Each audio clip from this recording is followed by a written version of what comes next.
Then you're done.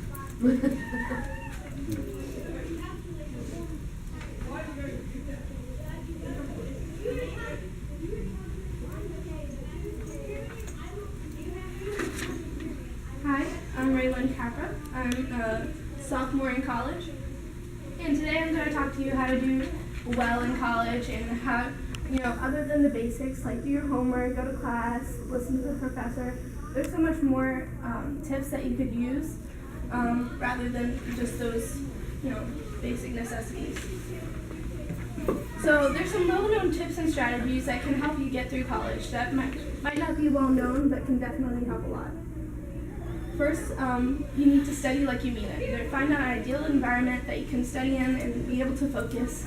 A good example would be a library. Definitely not your dorm room or bedroom, because that can cause a lot of distractions because you're so comfortable in that place. So you want to set time aside and study and stick to it. You need to find your ideal study time where you study the best and learn to your best ability and stick to that, because it could definitely help you in the long run. Also, you need to do it right the first time.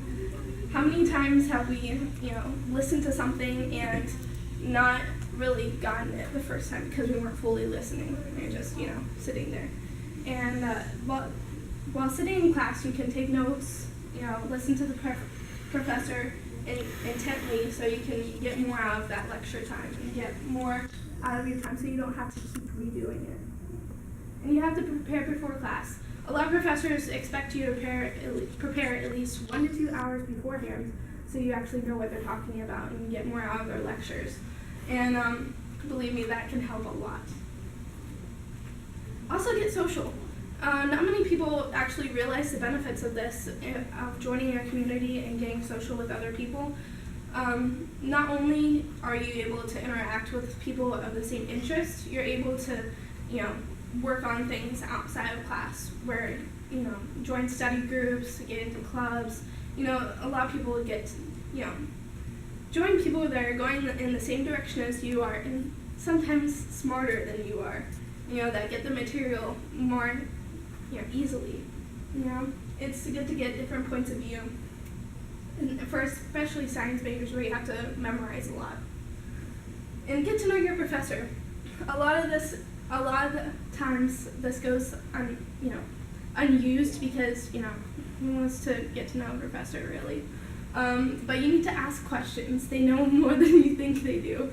So take advantage of their office hours, and a lot of the times professors, you might be surprised that they actually want to get to know you, beyond the classroom. Get to know, what you're dealing with and what you like to do. And nowadays you can contact them through multiple ways, like email, text, or not so much text, but over the phone and even Twitter, I heard. And get active. A healthy body means a healthy mind. So, when you get active, you're more alert, you're able to focus more, and you're more in tune with, what you need to do. So, and also, a study has been shown that it helps you learn how to manage your time. Athletes in school are shown to be able to manage their time more effectively because they are juggling so many things in their lives. Also, another tip that goes overlooked a lot of the times is believe in yourself. Don't put yourself down, and don't let others put you down either. There might be people in your life that say, oh, why are you like your brother, or, you can't do this, or you're not smart enough. Well, don't let them influence you in a negative way, and take pride in your work. When I was growing up, my mom always told me to take pride in my work and do it right the first time, because it saves you so much time in the long run. And plus, when you put that extra effort in, you feel like you've accomplished something. So, also, I wrote down a quote from Derek Jeter, who is honestly, I'm a Rays fan, but There may be people who have more talent than you, but there's no excuse for anyone to work harder than you do, which is a good thing to apply to any aspect of your life. And finally, in conclusion, you need to get social, get to know your professor, get active, and believe in yourself, because that can make all the difference. Also, try to get at least 1 A per semester. It'll keep your confidence level up, and it'll really help your GPA, and you'll feel good about that accomplishment. So, if there's any questions, I would love to take some. That was the max. Okay. Well. I'm still recording. Okay. Still recording. So if there's any questions, I would love to take any. What's the maximum amount of classes that you would recommend taking? Go to your pace level. Everybody's different. It's not, there's no medal, like, you don't want to overload yourself. It's not like you want to, feel better about yourself because you're taking all these classes. No, it's, you need to work it, focus on what you can handle. You don't want to ruin your GPA or ruin your work because you're overloading yourself.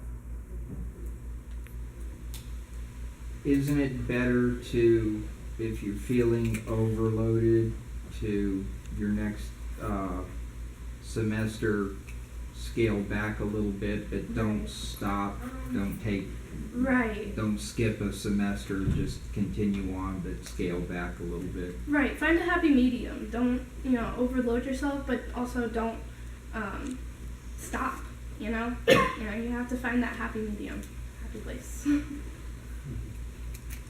Any others? How to Study is the title? Mm-hmm. And how to excel in college. Yeah. okay, and how does that relate to us in every day?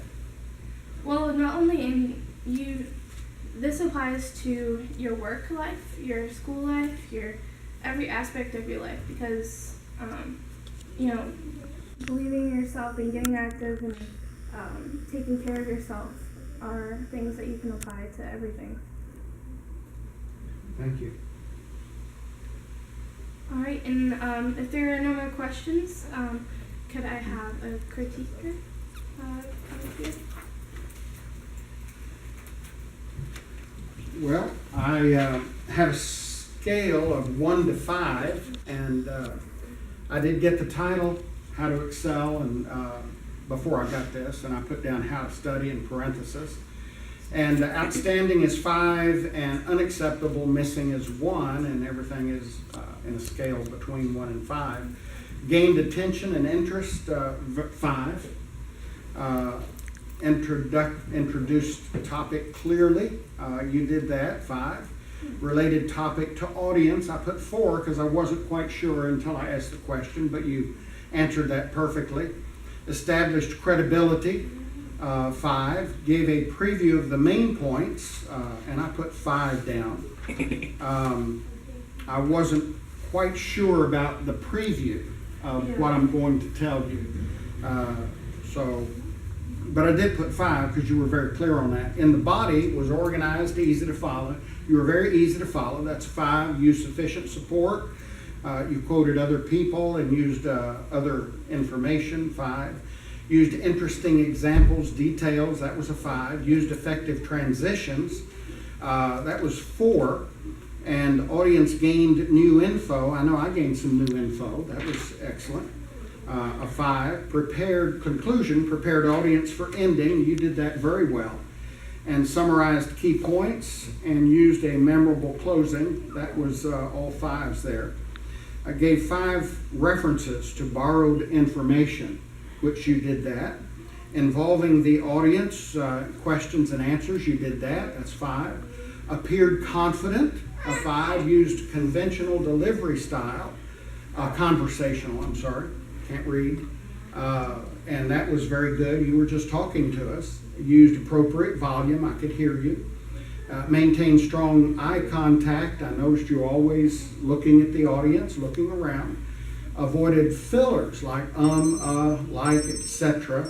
And I put a 3 on that because you used "you know" a lot. And a few ums, but "you know" was your favorite little filler phrase. And you don't know that.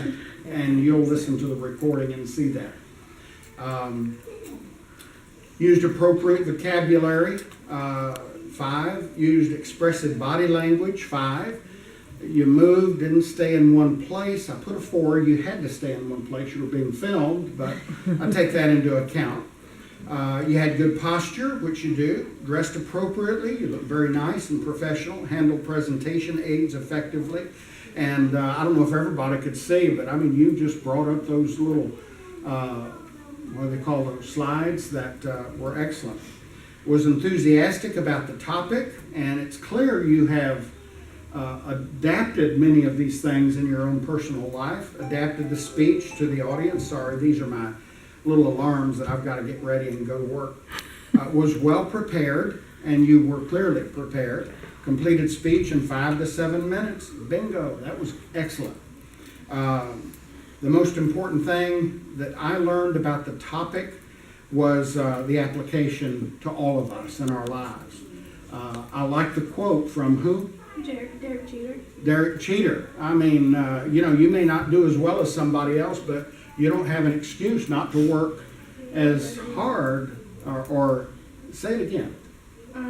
I like People it. might be more talented than you, but there's no excuse why they should work harder than you. That's right. That's excellent. Hard work is a key. You were well prepared. Let me see. I'm back to the, okay. What did the speaker do most effectively? And I think I can't really nail it down. What would you say was the most effective thing she did? I think her presentation, your confidence in yourself. You didn't come across like a giggly, nervous, inexperienced speaker. You came across as a seasoned speaker. I guess that's what you accomplished. What would you suggest the speaker work on before the next speech? Eliminating some of the fillers, which is everybody's challenge. But I don't know. You agree or disagree with the evaluation? That's it. Very good. Okay, very good. Thumbs up.